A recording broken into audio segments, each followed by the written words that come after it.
Hello noble ones, welcome back to my channel. This is the Metatron speaking. In this video I'm going to talk about sex and sexuality for the ancient Romans.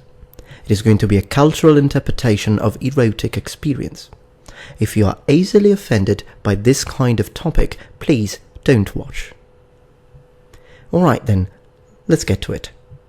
I would like to start by saying that in this video I am simply going to state the historical facts about how the Romans perceived sexuality from a moral, religious and legal point of view, also discussing it from the point of view of their public, private and military life. These statements and opinions have nothing to do with my personal view on these matters, which I shall not discuss in this video as it would be completely irrelevant. In your case instead, as viewers, you have the right to let me know in the comments below your opinion, and I would be very happy if you do so. The Romans' concept of sexuality is very different from our modern schools of thought, primarily because the era that we are going to examine is that which preceded the Christianization of the Roman Empire, and therefore we shall examine the concept of sex before the influence of Christian doctrine. The Romans, as we know, had already been influenced by several neighbouring tribes and populations, such as the Sabines, which were basically an Italic tribe that lived in the central Apennines of ancient Italy, also inhabiting Latium, north of the Anio, before the founding of Rome. Also, there were the Etruscans, the modern name given to a civilization of ancient Italy in the area corresponding roughly to Tuscany, Western Umbria and Northern Latium. Their Roman name is the origin of the terms Tuscany, which refers to their heartland. And then we obviously had the influence of the Greeks. The Etruscans and the Sabine women were free to give themselves. The Greeks instead were much more dominant, a strong patriarchy, exception being Sparta, which I will talk about in another video. But the Romans, where did the Romans stand? Well, the Romans were in the middle of these two ways, these two ideas of sexuality. And with the Emperor Octavianus, things will change completely. But first things first. There were a couple of laws that I personally find relevant for this topic. The first one being the Lex Scantinia, in Latin, which was a law that basically protected minors from sexual intercourse with adults. Now, this is an interesting cultural achievement because we have to consider that often in ancient times sex with minors was accepted and even considered positive for the child's growth. In Rome, both male and female freeborn children wore the toga praetexta, a purple bordered garment that marked its wearer as having inviolable status. Also, free boys wore the bulla, which was a medallion that would state the social status of the child to discourage sexual assault. The bulla would have been a visible warning that the boy was sexually off limit. The equivalent for a little girl, was the unula, a crescent moon amulet. The rape of a freeborn child was a capital crime. Also, speaking obscenities in front of children was forbidden among the Romans. Quintilian scolds parents of his day for being poor role models. They parade their mistresses and male concubines, he says, and behave indiscreetly, even when their children are present, and think it's cute when their children say things that are age inappropriate. Quintilian regards this misbehavior as a sign of general moral decline. So from this we can understand that they did have some kind of moral code. At weddings, however, boys were by ancient customs given license to speak obscenely, peppering the new couple with dirty jokes, as humour and laughter were thought to promote fecundity. Unfortunately, these laws only protected the freeborn citizens, so slaves and war prisoners had no protection from sexual predators, including the children. Often, a young man would be introduced to heterosexual intercourse by an experienced female prostitute. Roman women were expected instead to remain virgins until marriage. The higher the social rank of a girl, the sooner she was likely to become betrothed and married.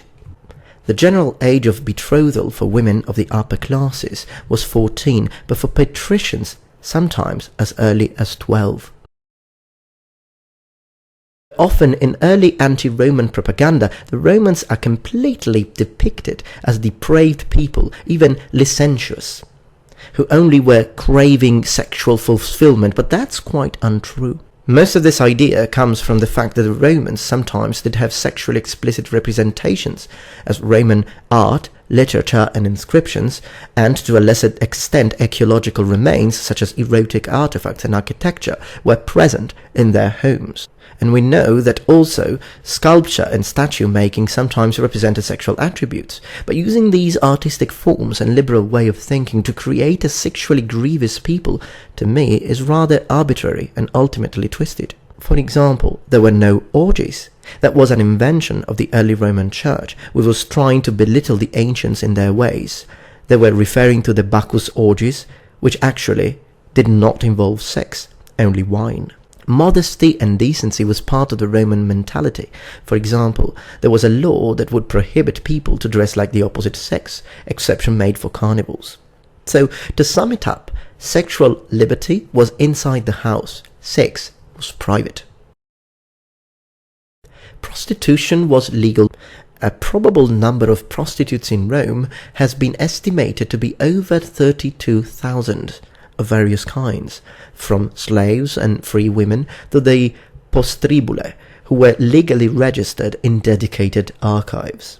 On the 23rd of April and on the 25th of October, there were actual celebrations dedicated to them, and we're talking about sacred celebrations, as the postribula would have a procession to the temple of Vesta. Being bisexual wasn't a big deal for the Romans, so there was more tolerance among them.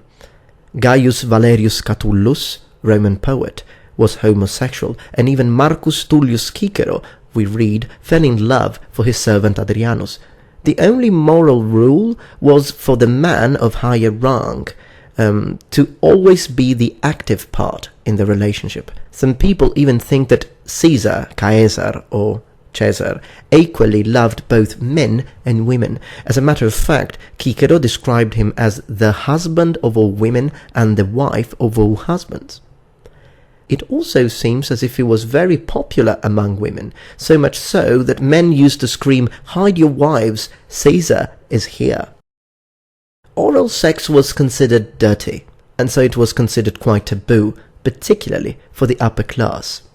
So some regulating factor in behaviour were present, as were legal strictures on certain sexual transgressions in both the Republican and Imperial period. Roman society was patriarchal, and masculinity was premised on a capacity for governing oneself and others of lower status, not only in war and politics, but also in sexual relations. Virtus, which means virtue, was an active masculine ideal of self-discipline, related to the Latin word for man, vir. The corresponding ideal for a woman was pudicitia. Now, often pudicitia is translated as chastity or modesty, but I think that a better translation would mean basically a woman which had two qualities: her attractiveness and self-control. So it's very different from our Christian-related idea of chastity, for example. The Romans were quite misogynist at first. The rape of women is a pervasive theme in the myths and legends of early Rome. The legendary founders, Romulus and Remus, were born from the rape of the Vestal Rhea Silvia by the god Mars. Romulus and his band of freebooters can transform their all-male settlement into a city only by the rape of the Sabine women, that is, by forcibly abducting the daughters of their Sabine neighbours to take as wives. The overthrow of the Roman monarchy and the establishment of the Republic was precipitated by the rape of the much-admired Lucretia by Sextus Tarquinius, the king's son. The legend crystallized the Roman view of unchecked libido as a form of tyranny. The Augustan historian Livy seems embarrassed by the rape motive of early Roman history, so we see that with the Republic and subsequently with the Empire, things will change. Livy emphasizes the redeeming political dimension of these events. Lucretius condemns rape as a primitive behavior outside the bounds of an advanced civilization, describing it as a man's use of violent force, an imposition of sexual impulse. But during the imperial era, women started to have more rights, such as, for example, the right of inheriting, and rape was considered a crime. Reference to sex between women are infrequent in Roman literature of the Republic and early Principate.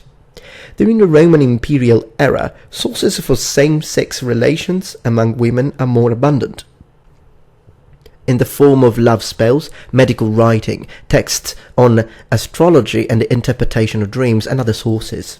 A graffito from Pompeii expresses the desire of a woman for another. Towards the end of the empires, however, laws became more and more strict. Homosexuality became a crime, and it was called stuprum, which actually means rape.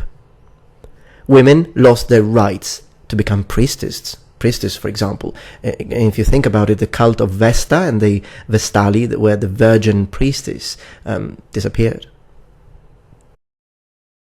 The Roman soldier, like any free and respectable Roman male of status, was expected to show self-discipline in matters of sex. Soldiers convicted of adultery were given a dishonorable discharge. For example, convicted adulterers were barred from enlisting. But it's quite peculiar. The prohibition against marriage in the imperial army is rather peculiar. In the early period, Rome had an army of citizens who left their families and took up arms as the need arose.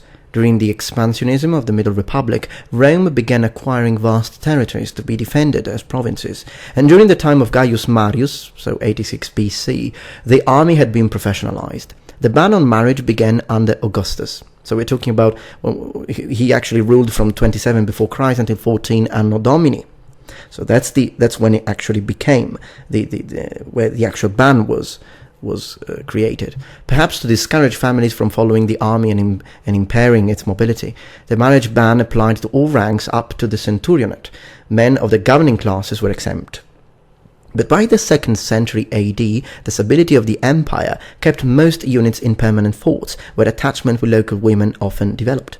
Although legally these unions could not be formalized as marriages, their value in providing emotional support for the soldiers was recognized. After a soldier was discharged, the couple were granted the right of legal marriage as citizens, called connubium, and any children they already had were considered to have been born to citizens.